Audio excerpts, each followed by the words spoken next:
What's up? Welcome, everybody. I'm Rob J. Speck, the host, and I am introducing you to another episode of Split Decisions. That's right.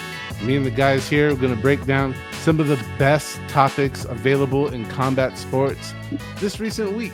We release this weekly, every Friday, new episodes for the AllStar Sports channel, and I'm going to introduce the guys. So, starting with Ricky. How you doing, bro?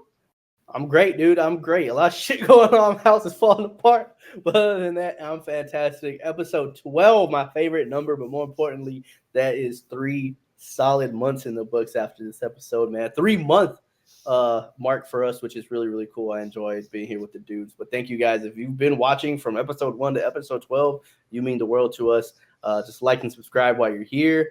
And just stay with us in the journey and share it. Share it, man. Pull clips, share with everybody. Comment below. Comment whenever we're doing stuff so that we can get engagement. That's what we want more than anything, more than your views, more than your likes, more than your subscribe, all of that.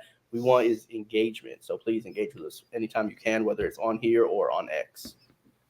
Engage with us. You know, someone who's very engaging and I love engaging with my dude, Sean. What's up, bro? Love engaging with you guys too. We're back with another week. I'm happy Ricky remembers what week it was because I didn't. So we're back. We're going to roll in these hot topics. Like Ricky said, engage with us. Rob said engage with us. We like engaging with you guys too. So once you post, we try to post back. It's going to be a fun week. We got fun topics. So let's get right into it. Rob, what do you got to say?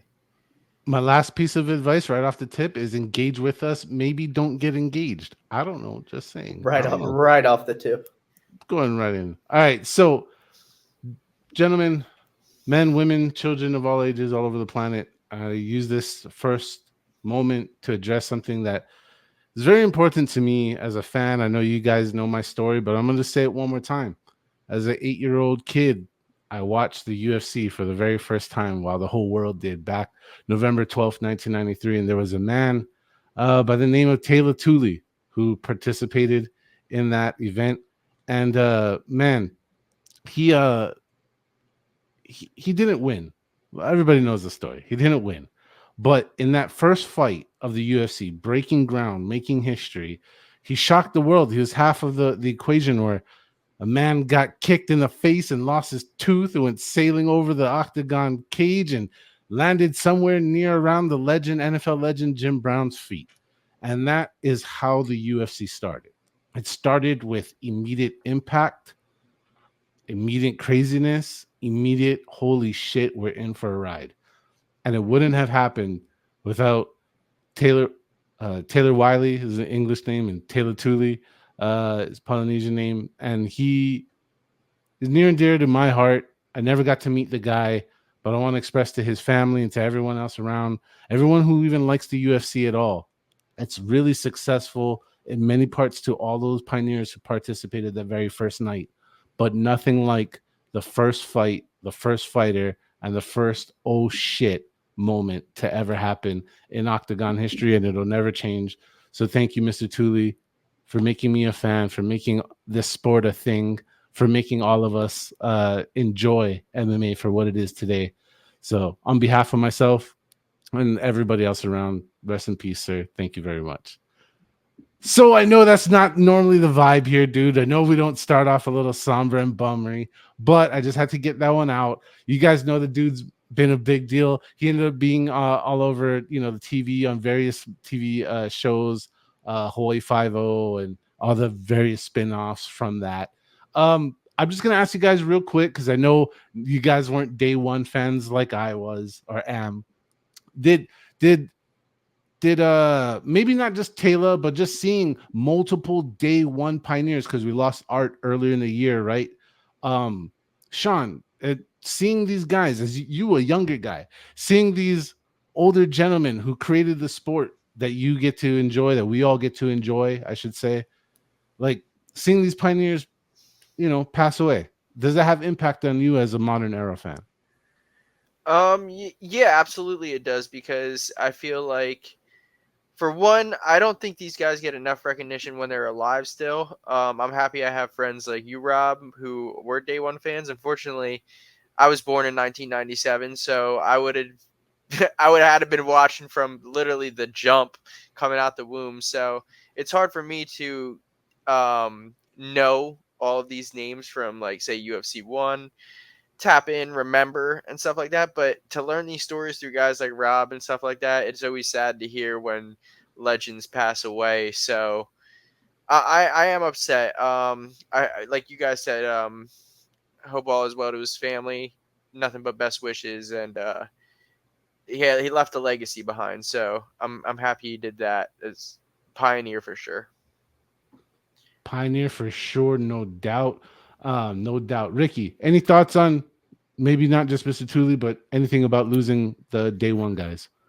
I mean, yeah, man. Unfortunately, we're gonna start seeing that in the UFC, right? We see it in every other sport. Whenever we start losing those legends, those pioneers, it's always just a time to remember what they did, to go back and research, and it brings a good opportunity for somebody to go back and watch what you were just explaining, what you were just talking about. There's so many UFC fans right now that came in from Conor McGregor and Ronda Rousey in that era that maybe unfortunately it takes the passing of someone to go back and remember, to go back and actually watch what they did and why they're pioneers and why their performances and what they did in the octagon is exactly how we jump-started it, right? They were the first little fire that started this giant flame that we have now in the UFC. So RIP to him.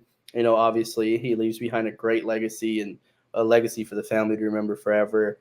The pictures, the videos, like being able to remember him is always going to be easy because of what he was able to do with his time on Earth. So RP to him, man. But for all the other legends, yeah, I mean, look at the legends we've had, right? We've had a couple legends on here just in our short time. So it makes you remember, like, hey, cherish those dudes while they're still here because you never know when they're going to be gone.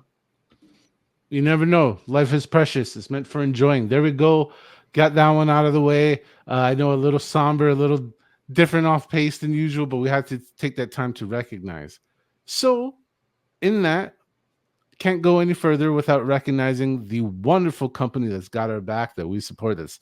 Had a wonderful app, the AllStar Sports app, available now in all of your Play stores, completely free. No money, no ads, no pop-ups, no gimmicks, no games. But play games with yourself and friends, make UFC picks, all that, have fun, enjoy. And yeah, there we go. So, dudes, real problem. We just gotta bring it out. Real problem the UFC is having right now. And what is it? UFC is having a weight issue. All right. The UFC got a weight problem. I didn't think I was gonna be the one to say it. I don't want to be the one to address it. All right. The UFC's got a weight issue, fellas. And this ain't going away. It seems to be getting worse, just like weight problems tend to go. They start off a little bit bad and then they get worse and worse. And before you know it, you're cutting out walls in your house to slide you out with a fucking forklift. Ricky, man, we've seen this stuff for a long time. It's not new. So I know we're kind of recooking a cooked burger here, but still, man, it's getting worse, is it not, or am I tripping? No, man, I think it definitely is getting worse. And you said it was a cooked burger that were, hey, throw that bitch in the microwave. Let's heat it back up and let's get back to it. Because, hey, UFC, me and you both, brother, we having some weight problems.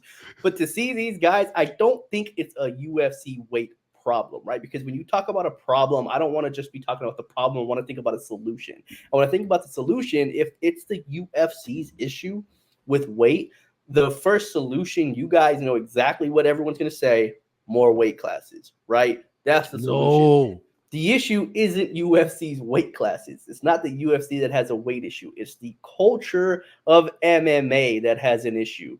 The culture of you have to weigh 20 to 30 pounds above your weight class. And if you don't have a chance in that weight class. You have absolutely zero chance to compete because everybody's cutting 20 to 30 pounds in the weight classes that they're at. And it has become the culture to say, hey, what you do is come on the verge of death and then go out and fight the next day. You go this close to dying and then you go and fight the next day. accident, right? It's no accident that, oh, all these weight misses and all these people pulling out because they're having weight issues and they can't make weight. And then we're also seeing these people pass out on the scale, and we're seeing these people talk about how terrible their weight cut is. And we're seeing some fighters get pulled before the fight because the commission is like, hey, it's not safe for them to continue to weight cut. There's no accident, right? There's a direct correlation. It's because of the culture in MMA. It's the wrestling culture, if you will, to say, hey, we get these massive weight cuts. And it really becomes every champion that you look at, it's really their ability to cut weight. How good are they? How much does their body hold up in the weight classes? Everyone talks about Alex Pereira, and holy crap, how did that guy make 185? Well, he did, right? And because of that, he had a massive advantage against a bunch of other dudes that when you just look at them, you're like, these guys aren't the same weight class. And the same thing goes on and on, whether it's Islam Makhachev or anybody else. Being a great weight manager, it has to be a huge priority in your ability to become a champion, or at least become reliable in the UFC. And some people just don't know how to manage their weight. Managing your weight is a problem we all have as human beings. I think as North Americans, especially Americans specifically. But that, I mean, dude, these guys are athletes, like you said. They're not. We're looking at guys and girls that are already extremely athletic, already really, really in shape. And I'm with you. People are going to go to the weight classes thing. Hey, more weight classes, and I'm a firm no, none of that. Sean, I know you're not going to like this idea. Obviously, we got to get your take on, is UFC having a weight problem? But do you think it's time for the short kings to stand up and fix all this? Like the Frankie Edgars, we got to bring back those guys. Like the guys that are just like, hey, I'm this weight and deal with it, and this is where I'm fighting, and I'm going to kick your ass doing it. You want to see that? There's so many like variables to the weight issue in the UFC. I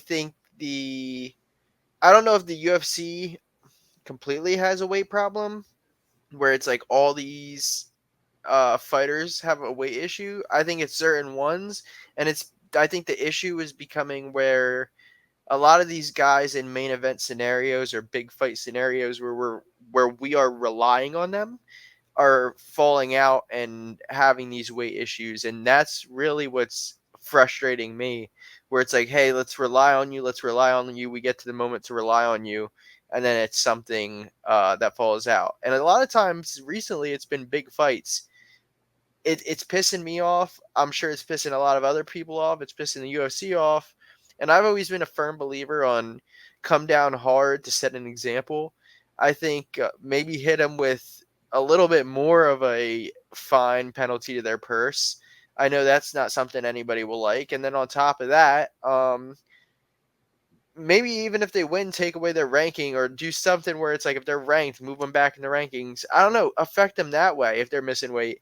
Do something where it affects them, where it's going to penalize them in the future, because there has to be a way where it almost, like right now, if you miss weight, you're not in a title fight, you can almost like, hey, reach out to the other guy. Hey, let's make a catch weight. Hey, can I weigh in over? Whatever the situation is, the fight resumes, everything plays out. And yeah, the other guy's going to get half of your purse or a couple of percentage of your purse, right? He's still going to get fucked over when he loses and he falls back in the rankings and you move forward. So we've seen that happen plenty of times where you play the weight. Hey, I'm going to miss it anyway. I'll beat this guy, move forward in the rankings. It's fucked up. Let's crack down on it, because I think there's a little bit of an issue here. I really do. Like I said, I don't think it's the guys. I think it's the standard right now for the UFC. And I want to go off of what you said, if I can. Perfect. Preach it from me, Sean. It's the UFC not cracking down too hard, right? I'll give you a couple examples. Obviously, Calvin Gastelum's the one that we just had recently of his huge weight loss. Nothing happened to him. Yes, he lost a percentage of his purse. They already know that that's going to happen, right? 3 weeks from the fight, they already know they're going to lose percentage of their purse. It's not like they get there and they're like, I don't know what happened. I just can't cut weight for some reason. No. They know way in advance they're going to lose 30% of the purse. They don't care. They already know that, right? After that, what happened? What happened to Calvin Gastelum? What's the big downfall? He won, didn't he? Yeah. So what are you going to do?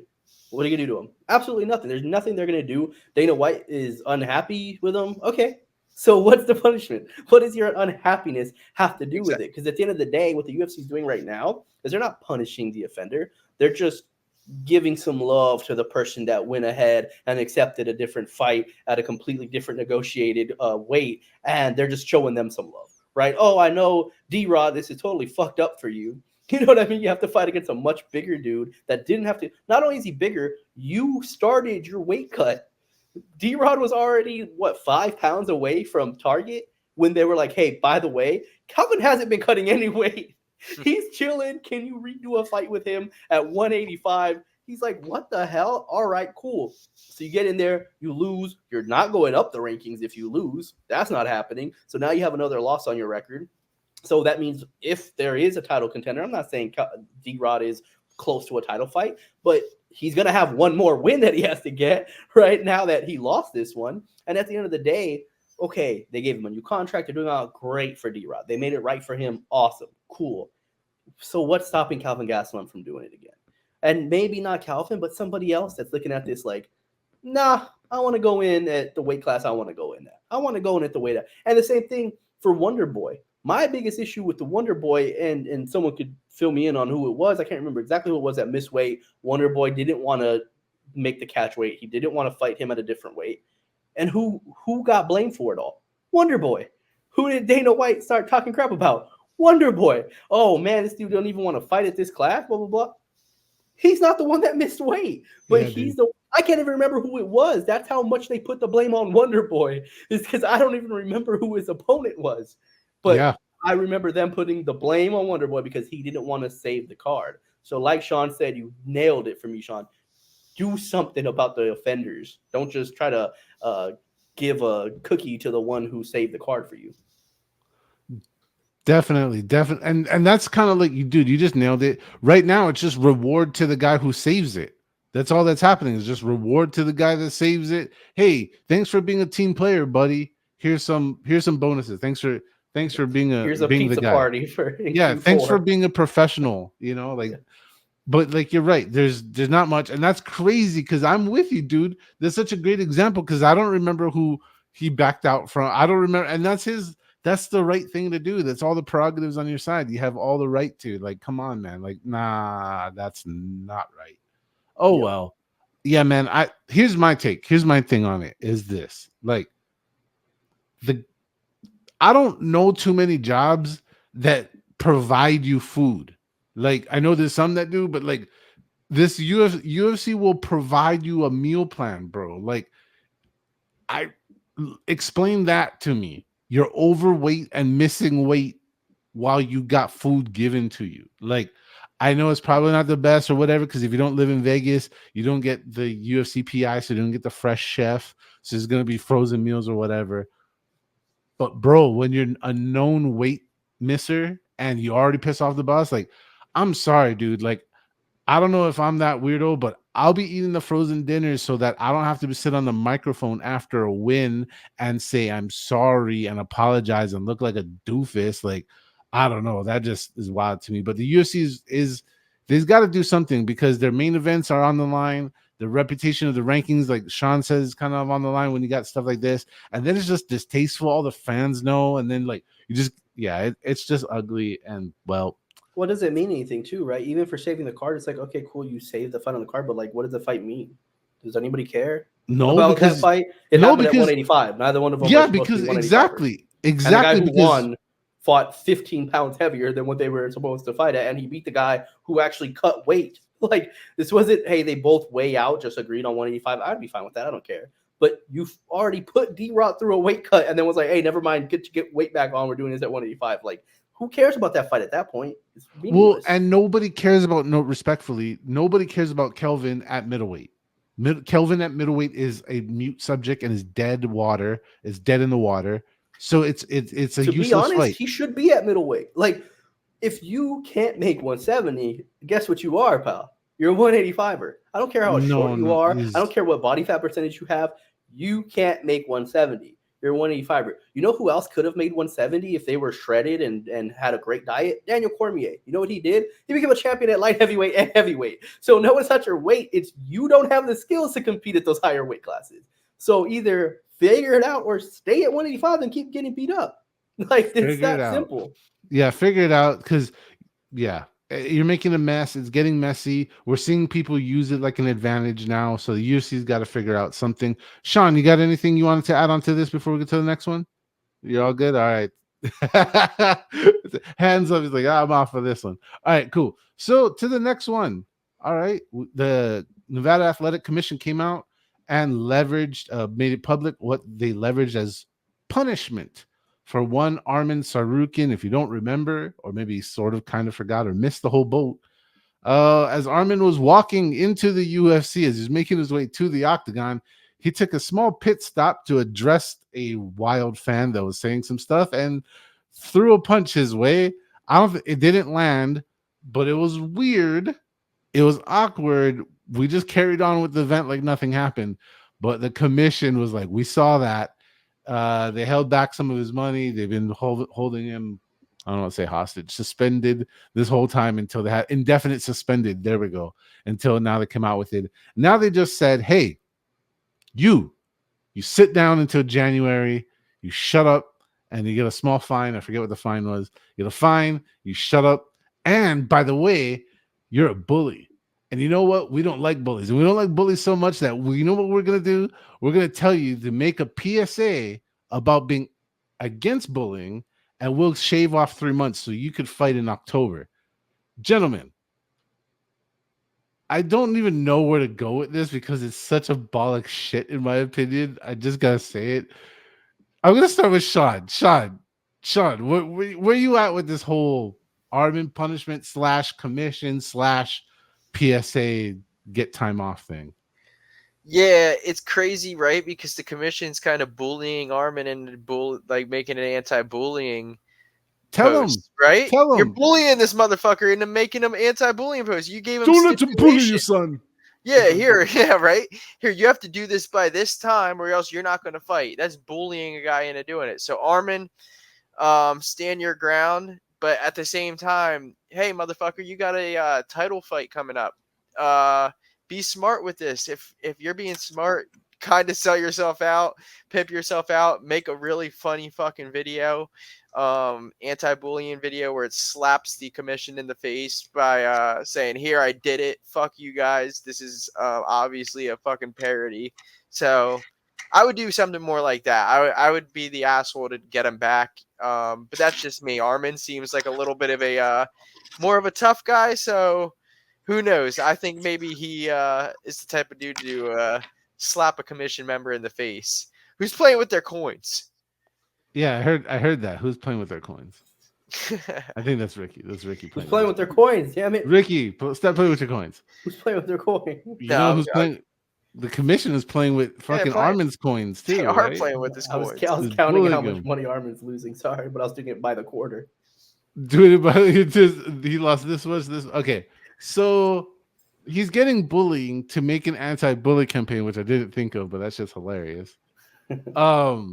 Yo, Ricky, like, what is going on here? Like, what's going on is he forced the hand of the commission, right? He forced the hand.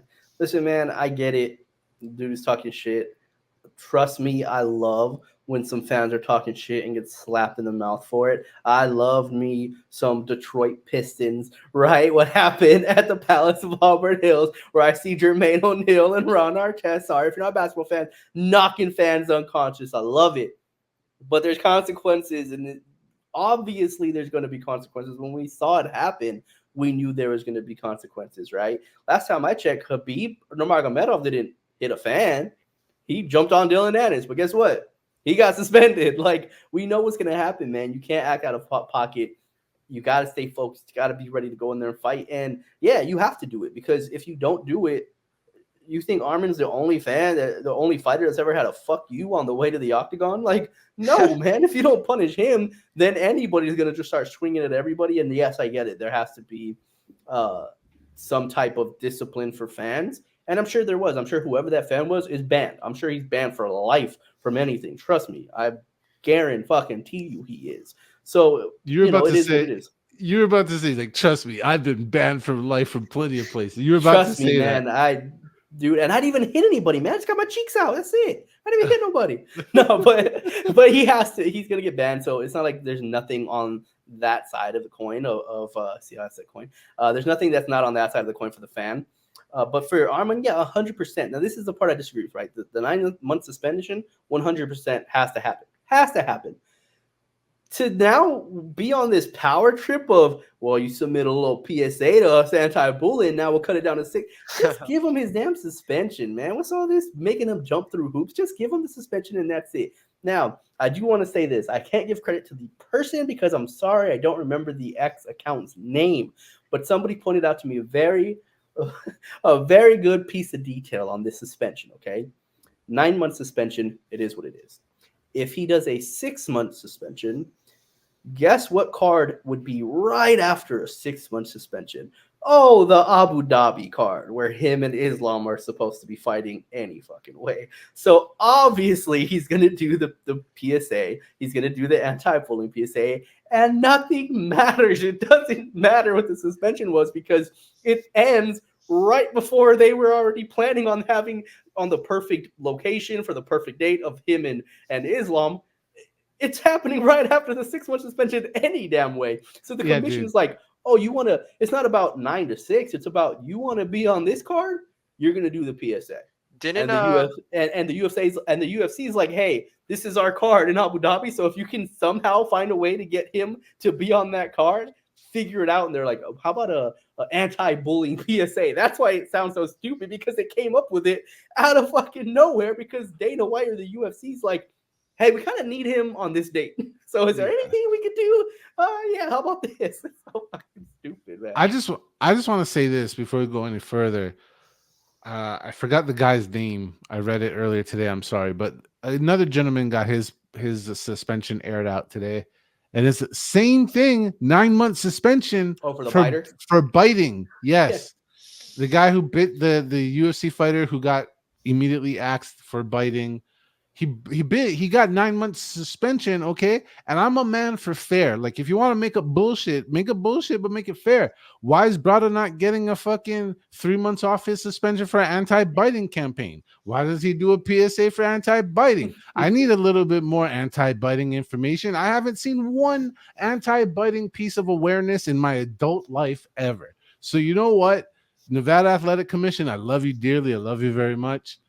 But come on, just give the guys PSAs for everything. I want to start seeing PSAs for diuretics and fucking hormone adjustments and Adderall and fucking amphetamines. I want to see PSAs for all this stuff. I want to see PSAs for fucking slapping people and fucking crashing into cars and DUIs. I want to see more PSAs, like whatever Sean wants to see. Sean, what are you taking from? What do you take from my stupid rant there, bro? What do you want to see from this match? How does this get better? Well, that biting PSA would be a cannibalism PSA. So, and let's not forget that was an accidental bite, but that's off topic. Inside joke. Hey, join us in space. back to Armin punching out fans. Listen, I don't think it's the first time we've seen somebody punch out fans on a walkout. I'm pretty sure Matt Brown did it before. I don't know. I think that one was a little bit more aggressive, like the fan went after him. Dude, this one was just I don't know what the fuck this fan could have possibly said, because he didn't reach out to Armin or anything. So, Armin, cool your jets, buddy. I don't know if it's SMS, some short man syndrome, or what it is, because he needs to he got a little bit of a temper on him. Save it for the octagon, buddy. You got like literally 50 yards. 50-yard walk. Make it to the octagon, let out your aggression. Save up whatever the fuck they're saying to you, but yeah, Armin, dude, make that video, get the fuck back to fighting. Sad day. Get back to fighting. Well, someone we used to see walk down to the octagon, but now we see doing everything else, but being very famous for doing anything else that she does. And this time it's power slap. That's right. I'm talking about Paige VanZant. Get in there and fight, like Sean just said. And that's what we're going to see. We're going to see Paige in a new format once again. And I think, I don't know, this is unique. She's really taking a tour of every possible venue of every possible combat thing she could possibly get her name attached to. And at the same time, every time she does it, there's a little bit of a media pop. There's a little bit of a media surge. There's a, hey, Paige VanZant's doing this thing that you didn't expect her to maybe be doing. Start with bare knuckle and just tra la la la la all the way along. And now we hear power slap, dude. I mean, I don't know. Like, my first reaction is like, bro, I don't like who my first reaction was like, who's she gonna be fighting? And second was like, she's not really a powerful striker. So like, just those two things were my first reaction. I'm gonna go to Ricky. Ricky, I know you love some Paige VanZant. What's going on, bro? man? We were What's just up? talking What's up? about PSAs. Well, I got a PSA for PVZ. All right, and it's for all the young ladies out there that think that getting into adult content is the way to go. Now, I'm not going to tell you not to do it. I'm not going to say any of that, but I Please will don't. say that this is what happens in any career choice you want. You have to have a plan. You have to think it through and have a plan. This is what happened to Paige VanZant. She wants more money from the UFC. And her leverage is, look how much money I'm getting on OnlyFans and my adult content. Okay, and the reason I say adult content is because when Paige VanZant started her adult content on OnlyFans, she wasn't doing any nudity. How do I know that? Don't ask. She wasn't doing any nudity, okay? There was no further plan. She didn't think it through of what was to come. The UFC said, no, we're not going to be giving you that type of money because you're not a championship contender. You're on a losing streak. You can't win a fight here. There's no reason for us to offer you a bigger contract. We'll offer you a contract because, yes, you do have some popularity and we would like to see you back in the fight, but we're not offering you a bigger contract than what you are. Paige said, then I don't need y'all. I'm making way too much on this. Okay, cool. When you start an OnlyFans, don't know this from experience, I'm just saying here. When you start an OnlyFans, okay, your first few months are going to be extremely high because people want to see what you're doing. Once they see what you're doing, it's going to drop and dip more and more over month, unless you push the boundaries further and further and further. So I'm saying if Paige VanZant wanted to start adult content, she would have had to be prepared to go full on adult content. She was not prepared to do that. So what happens? All of her subscribers said, we've seen enough. We're good. We're not going to keep subscribing to this. And she starts losing subscribers month over month. And then all of a sudden, she has to make the decision. Do I want to keep pushing the boundaries on what I'm doing? Right? Because if I'm not mistaken, she started doing some nudity, blah, blah, blah, whatever the case is. But she doesn't want to go all the way. You know what I mean when I say all the way in adult content. She doesn't want to do that. So if you don't want to do that, you're not an adult content creator, are you? You still want to be labeled as a fighter, but you can't fight and you can't win fights, can you? You cannot start burning bridges when your whole base of why you deserve more money is because of something that's not sustainable, unless you're willing to make it sustainable. She was not, and now we see her go through bare knuckle where she gets beat up and lost. We saw her fight somebody who is willing to go that full distance in adult content in Al Brook, gets beat up, lost, and now the point she's going to stand there and just let somebody slap the crap out of her. Guys, we've made jokes. We've talked about power slap, and we say, what kind of crackhead do you have to be to do power slap? And here we have Paige VanZant, who's supposed to be this content creating, adult content creating superstar that makes way too much money to even consider a renegotiating with the UFC unless they're willing to break the bag. But yet, you took a contract from BKFC. You took a contract to fight Al Brook on whatever that was. I forget what it's even. Misfits, right? I think it's Misfits. You took a contract from Misfits. You want me to believe that BKFC and Misfits are both paying you more than whatever UFC would have paid? And now you're doing Power Slap, which, who runs Power Slap? Oh, the same guy you told I'll never be back here because I'm making too much money. You don't think Dana White is laughing his ass off at the fact that, look at you crawling back not to be in the UFC? No, that's done. You'll never be in the UFC. You're crawling back to be on Power Slap. Yes, Paige, I will give you a couple $100 to watch you get slapped in the face by this girl. Clearly, her adult content plan did not work out the way she thought it was, and that's why I said, young ladies, if you're not willing to do that, if you're not willing to have a full 5-year, 10-year plan exit strategy, stay the hell away from adult content if you're not ready for that. Rant over. There you go. Be ready, be about it, or be out of it. Sean, what's up, bro? You, PVZ, Power Slap. Hmm. Yeah, just scrolling. And that's what I'm gonna keep doing when this shit comes on because it's not worth my time. Uh, Paige VanZant, she's kind of doing what I had this like third grade dream. And it was like when I was in third grade, I had a couple kids in my class, and we were all like going around, "Oh, what are you going to be when you get older? What are you going to be when you get older?" And like this goal of mine, I never forget it. It was like, I'm going to go to the Olympics, and if I don't make it for this sport, I'm going to try the next sport, and then I'm going to try the next sport, and then I'm going to try the next sport. And now I'm 26 years old, right? That dream is totally unrealistic, but Paige Van Zant's living it on a very small scale right now.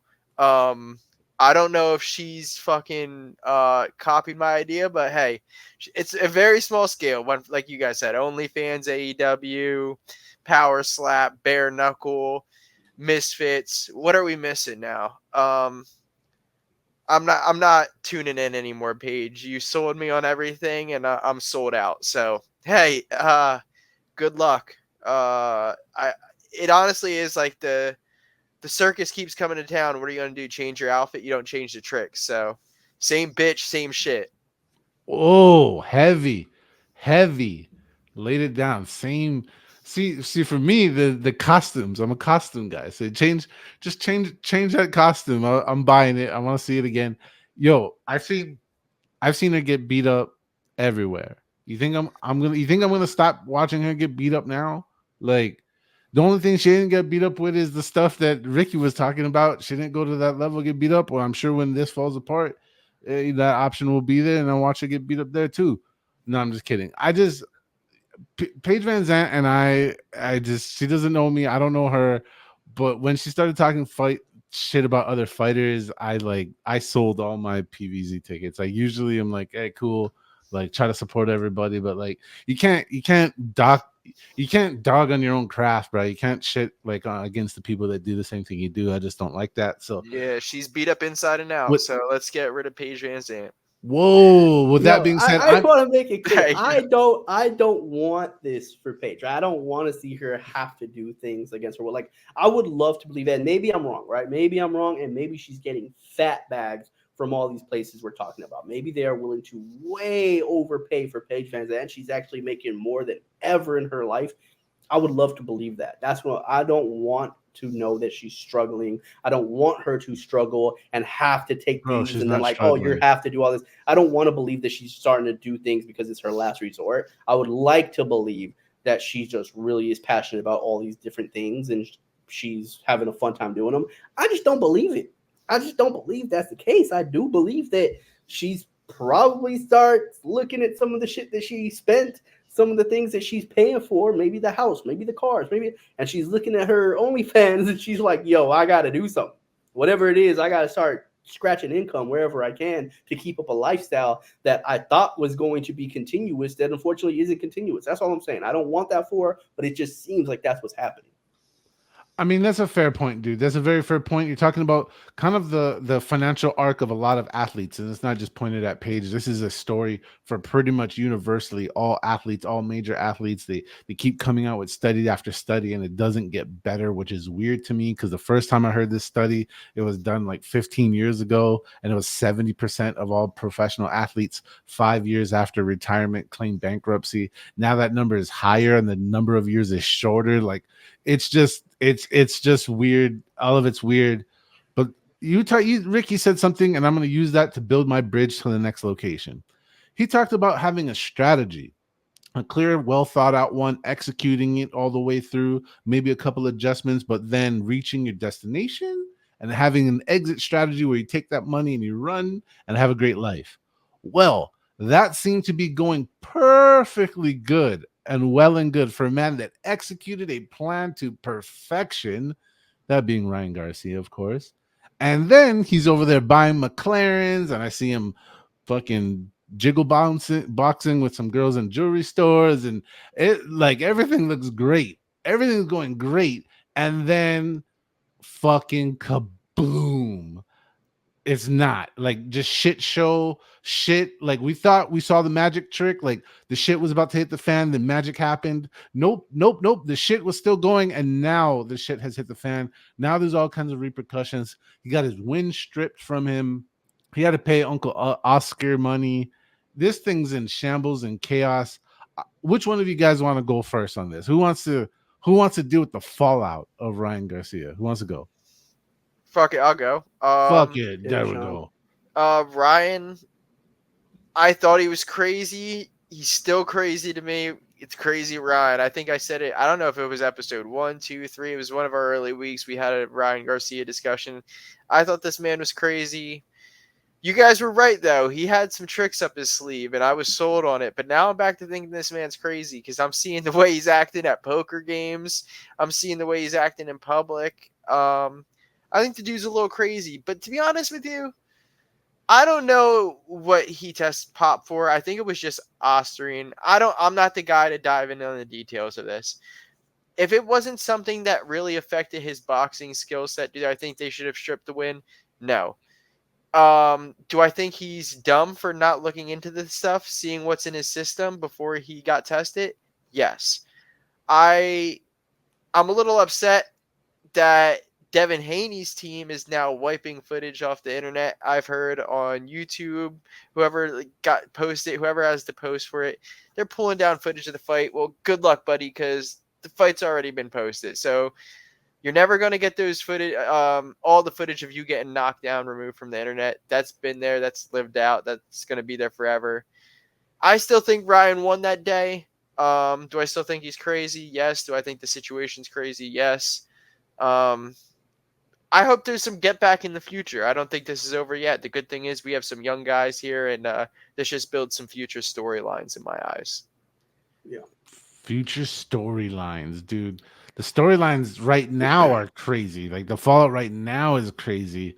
Ricky, come on, man. I mean, you were more of Ryan supporter than I was, even though I was, and then you saw his magic tricks way before. It was like you saw it first, then I saw it second, then Sean was like, nah, that's not happening. Well, I have no idea what y'all were, but he still am, my boy. Still I am so disappointed in both of you for losing faith. Okay, sometimes the path of God is not always clear. Sometimes it gets a little foggy. Sometimes the roads are a little windy, but we're still going to get there. The destination's still there. King Rye is still on top. He's being mentioned, talked about, photographed, videoed everywhere he goes. And if I look at the stocks of Ryan Garcia and Devin Haney before the fight to now, Devin's stock has dropped more than Ryan's. Why? Because Devin can't let it go. Devin's trying to use the damn Men in Black thing and make us all forget what we saw happen that night. We didn't forget. And Devin, I know you think you're undefeated again. Go to your comment section and tell me if you're undefeated. Because BoxRec might have you as undefeated, but all of your comment section shows you the L's that you took. So say what you want. Devin Haney's the one who is tarnishing his reputation even more so than Ryan Garcia, which is crazy. Because, yes, we see Ryan doing all these things. And listen, maybe Ryan just feels like popularity is the best currency. We do kind of live in that age where popularity is kind of the greatest currency, and maybe he cares about clout more than he cares about records or any of those other things that's going on. Belts for sure. I think he cares about clout more than any of that stuff. But I can't say that it's not working, right? Because even if he does have his suspension, okay, so last time we talked to Ryan, what did he say he wanted? To go to 154. I said, I don't think that's a good idea. I think tops 147. That's where he should be, around 147. 154 is too big. Well, damn, not if you're going to give him time to really start jacking up, to really start putting on the weight. We could see him come back at the end of his suspension, bulked up and ready for 154. And guess what? He's going to do it, and he's going to do everything in his power to make sure that he's still talked about until then. They're still going to be talking about him. We're still interested on who's next. When is he fighting? Who is he fighting? And when he does, I don't care how much footage has been tried to get scrapped, Sean. When he gets his next fight promoted, that footage of him dropping Haney's coming back. That footage of him knocking down Haney multiple times is coming right back around, and everyone's going to continue to remind him. Devin Haney talking about, I want to sue Ryan Garcia for mental damage. I've been having mental issues because he cheated me and all. Come on, man. What are you doing to yourself? Let it go. Let the fans speak. Let the people in boxing speak for you and say, nah, we're not going to give you that credit because you popped, because you failed your drug test. We're not going to give you. When you're the one constantly saying, I've been out wrong, but when you're on the losing side of that kind of fight, you're not doing yourself any help, man. And that's exactly why the fan base of boxing is turning on Devin Haney more than they're turning on Ryan Garcia. And it's crazy. I've never seen anybody fail a drug test and nobody cared. Nobody gives a shit about it. Everyone's like, yeah, who cares? He still beat Devin Haney's ass, and we don't like Devin Haney anymore. Where before the fight, they liked Devin Haney. I've never seen anything like it. Ryan Garcia is a genius. Follow the vision, and King Rai we trust. Yo, you're right. The fortune reversal in this situation is literally a thing of legend. I hope someone's writing this down in great detail to teach as a legend to future civilizations. Think about it, okay? I don't make weight. Didn't we just ridicule the hell out of Kevin Gastelum for missing weight and anybody else who misses weight? Ryan Garcia said, I'm going to miss weight. I popped for a banned substance. I'm getting suspended. But guess what? I gained more fans. You lost more fans. I took your fan base, and nobody cares about those things that I've never. It's unprecedented, man. I've never seen anything like it in my life. Well, I'm just going to expand on this further, that Devin Haney's done himself no favors, all right, because he like you said, the way he's carrying himself in public, but not just adjusting his record, which we'll all remember. It's not like we'll forget. And I almost poked myself in the eye. But the point is, the thing is, like, he's hurting himself on every level. I don't know if you've seen that he vacated his belt because he didn't want to take the fight with Sandor Martin. And like, he's suing Ryan Garcia for that, saying that he would have got more money for the Martin fight if he hadn't lost to Ryan Garcia. Right. He said, if I didn't lose to Garcia, this fight would be more money, so I want to sue him for the discrepancy of it.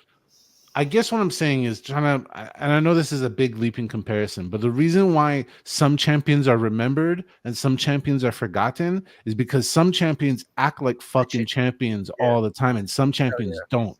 And this motherfucker, I'm going to say it just like that, he's acting like a purebred non-champion. He's doing everything it takes to be forgotten. That's right. And yeah, man, I'm just going to leave it. I'm just leave it right there. I'm gonna leave that one alone. Right? Can I just tap one? Can I just? Oh, just 30 seconds. Yeah, bro. I just want to say, like, I was just on the tip of my tongue the same thing that you were saying, Rob. Like, champions act like champions. We've seen it a couple of times. Like, I don't mean to shit on Aljo, but motherfucker, you acted type of way when you were a champion sometimes. So just crossing it over to MMA, like, same deal, man. Haney, the way you act online, the way you been posting. I don't know the wise man quote, so don't hate me for not getting it right, but it's something about like the loudest man in the room or the person who talks the most is the biggest clown, something like that, right? You're talking a lot right now. You're dancing in bowling alleys. You're making yourself look goofy, right? If I were you, if I was a PR man, if I was part of these teams, you know what you do? You post pictures of yourself silent in the gym working, silent maybe at dinner, no caption, just you moving through life, and that would just let people know you're going back to doing what you're doing, not goofing around, not talking all this talk, not. Listen, dude, you're really fucking hurting your image, and I used to respect the guy. I was like, there's episodes of me talking on here saying, hey, I'm a fan. He's a real hardcore champion. Dude, how quickly has that changed in my eyes? Like, for real. And not only your eyes, Sean, the eyes of a lot. Eyes of not only casual fans or boxing fans, his fans, the fans he had going into the fight, that has changed a lot. That's crazy, man. Yeah, I didn't mean to drag this, but that really, like, no. Seeing that fucking go, literally, like I said, there's clips of me talking where I'm like, dude, this is like undisputed Haney, like this is a real deal undisputed. And I'm like, fuck, dude, that's how everybody felt about him, though.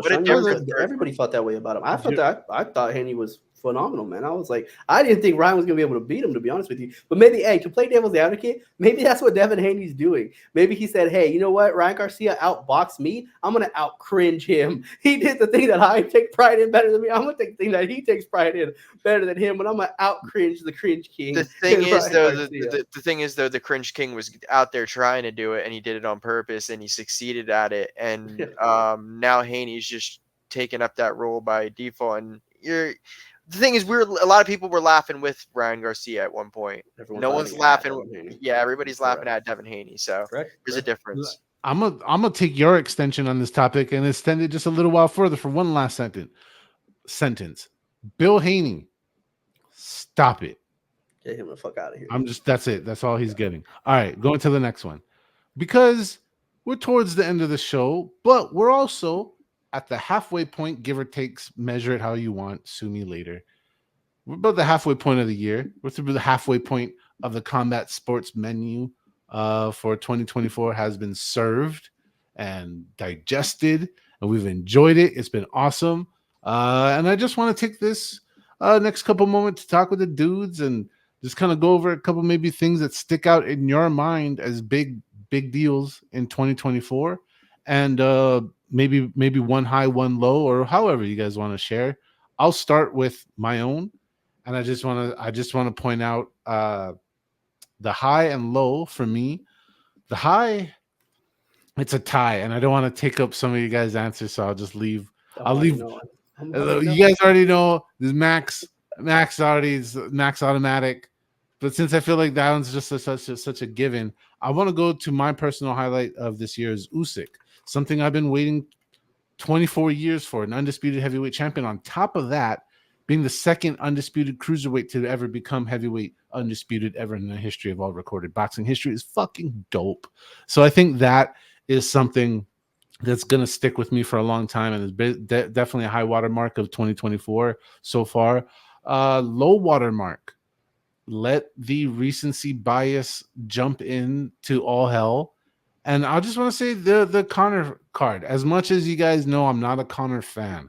I am a fan of the way the world, the way the fans, the way the MMA fucking pulse, the way the blood flow works in MMA when Conor's about to fight. When Conor's about to fight, the blood pressure, if you will, the vibe, the energy, everything about it is fucking different.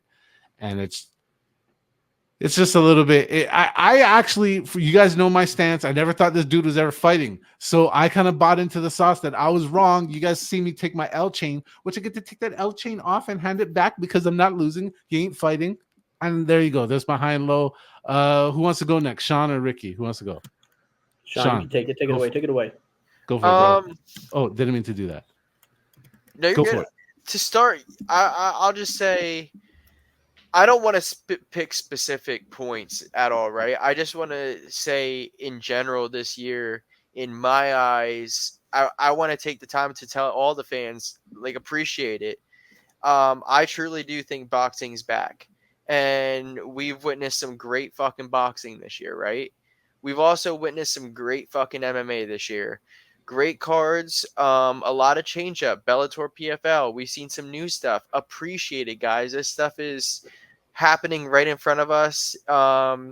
This is a lot of it. This is like 30 years in. This is new sport type deal. A lot of it is changing, and we're witnessing it right before our eyes. And I think because things happen at such a week to week basis now, people tend to forget what's happening right in front of them. So really cool shit's happening, guys. Enjoy it while it lasts. The Conor thing, for example, I think it sucks, but at the same time, it's keeping things interesting throughout this whole year. That's exciting. Week to week, MMA has proven time and time again, if things fall out, we'll put new shit together. We got big fights week to week. So I'm happy where things going. If I had to pick one law, I'll say I can't even choose one, guys. It's been hard. So fun year, and I'm enjoying it, and I hope everybody else is doing the same because, like I said, appreciate it while it lasts and while it's right here, because who knows if shit gets worse. I think we're in a great fucking time. You can look back at other years. I won't take this any longer. Enjoy it, though. No, you're right. And I just want to add on to what you're saying. I heard some stuff from some pretty important people, and just saying 2025 could be the last year that you know of some fight leagues. Just saying. So, like Sean's saying, enjoy. Things are changing. Ricky, what's up? Shut your Hey, damn mouth. I know what you're talking about. You shut your damn mouth. okay, One okay, championship forever, all okay, right? okay. Highs, man. The highs. The thing I love, the thing that brought me the most excitement in combat sports for this year was, of course, you guys know what it is. Sugar Sean getting his get back against Cheeto Vera, man. All the talk, all the Sean can't beat this guy. Cheeto's just too tough for him. Cheeto could just take anything Sean's given and dish it back even harder, even worse. He gonna sleep him like he did. Yada yada yada. It was a skunk. It was just you shouldn't even be in here with me type of performance that Sean put on him. So yeah, man, that brings me the most joy. Whenever Sean fights, it's the most nerve-wracking for me to watch any fighter. To be honest, I'm such a big fan of his. So going into the Cheeto fight, I was even like, please, man, please don't let this happen. Please don't let him get beat by Cheeto again. I can't have that happen. So I was obviously thrilled when that happened. And then the low for me, personally in combat sports, has to be what has happened to Deontay Wilder this year in boxing. The good thing is Deontay Wilder, it's all in the ring, right? There's nothing going on with him outside of the ring, which I'm very appreciative of that. That means more than what's going on in the ring.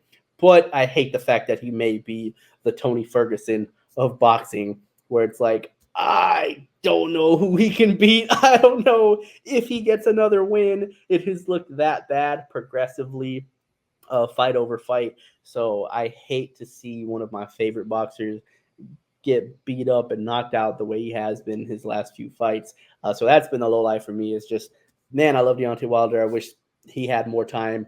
But like I said, man, everything great for him outside of the ring. It seems that he's really enjoying being a father, being a great financial provider. So other than that, man, this year has been phenomenal. There's great one championship cards have been amazing. I've been loving them.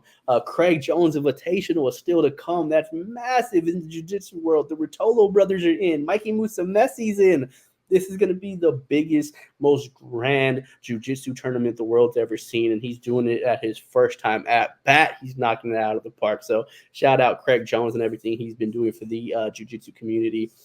But yeah, man, like you said, halfway point, that shit ain't stopping, man. It's only gonna fights are gonna get bigger, better. We got the Sphere coming up. Dana White keeps promising us something huge, and listen, when Dana White makes promises, he's gonna try his darnest to make it big. Let me He's small gonna try his pause. darnest. When Uncle Dana makes promises, we have to fucking pay for them. Let's get that part fucking clear. Never mind. I want to incriminate myself. Yeah. Sure, we have to pay for them. But sure, we have to pay for them. Yeah, no, I'm just saying. I want to go to the Sphere event, but this motherfucker keeps pulling a Sean and pushing it closer and closer to the edge. Put his nose in our business. Put his nose on the No, this is what I want on this. Back and this forth. is what I want on the screen at the Sphere while the fights go on.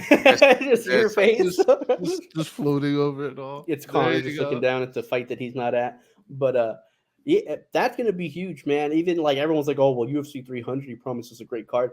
Bro, you were just mad because Connor wasn't on it. That card was fucking crazy. Like you guys are just mad because Connor wasn't on it. It's amazing, bro. And he's like, and he said, y'all thought UFC 300 was big. I'm like, oh shit, he's gonna provide something crazy. What is he gonna do? What's gonna happen at the Sphere? He's saving. We still have that to come, and then obviously we know what happens at the end of the year cards and like it. Bro, thank God for combat sports. And like I know Rob said a little bit earlier, there's gonna be some leagues that go away in 2025. But listen, man, that may not be bad things. That may not be all bad because maybe we have some. They'll survive 2025. Just 20. Like we're talking about where we're enjoying this year. Like we might by this point in 2025, we might be starting hearing the fucking demise of some shit. Is all I'm saying. And the thing is, change is not always bad, man. Those athletes got to go somewhere. Maybe we see some of the crossover that we've been hoping for a long time. Listen, for the leagues, that sucks. But hey, I'm gonna be honest with you. I don't care about you. Like I don't care about the leagues. I care about the fighters. I care about the athletes in the leagues. If you change the name of the NBA to whatever the fuck you want to call it, I don't care who's playing, right? If you change the name of the UFC to anything else you want to call it, if everybody from the UFC decided we're all leaving the Bellator or PFL, sorry, if they all decide to go to PFL, guess what I'm watching? the BFL. Like it doesn't, I UFC. don't care about the league, bro. I care about the athlete. So just because the league is gone and diminished, it doesn't necessarily mean it's a bad thing. Competition is always good, right? Having more competition is always good to continue to elevate whoever's at the top, keep them on their toes. But it could just offer crossover. We've already seen some of the crossover, right? Ryzen superstar coming over to the UFC and more to come. Like we've seen K1 guys now in one championship doing kickboxing over there. Like it's not always a bad thing, man. So I'm not worried. I'm not worried one bit. Not worried. We shouldn't be worried. These promoters are in big competition with each other. We got big money from the Middle East coming in, making things spicy and interesting. And fighters have options, and options make things crazy. With that being said, I want to thank everybody for watching and participating with us along this time. And I just want to thank the guys for your time and making another episode with me. I appreciate you, fellas. And man, most importantly, to everybody who spends their time with us now. And I want to apologize to everybody who wanted to hang out with us this past Sunday during a live event that I was not able to attend. So we weren't able to do post-fight clarity this week. So my apologies to the people and to you guys. But fights this coming weekend, we will be watching them. So obviously follow us, hang out together. And guys, you guys got anything you want to say you're thankful for before we get out of here? I'm thankful for the two of you for putting up with my shit, bro. I'd be ranting on here, so appreciate y'all, man. I missed you this weekend, bro. I know you had stuff to do, so I didn't see you in the space this weekend, so I missed you. So it's good to hear you. Yeah. Sean, what about you, bro? Yeah, thankful for you guys. Another week. And thankful for the people watching. Thanks for tuning in. If you made it this far, I'm thankful for you. You're my best friend. There it is. You're my best friend. That's awesome. All right. Well, it's been a good time. We'll see you next time. All right. Yeah, fuck him up, Sean. Fuck him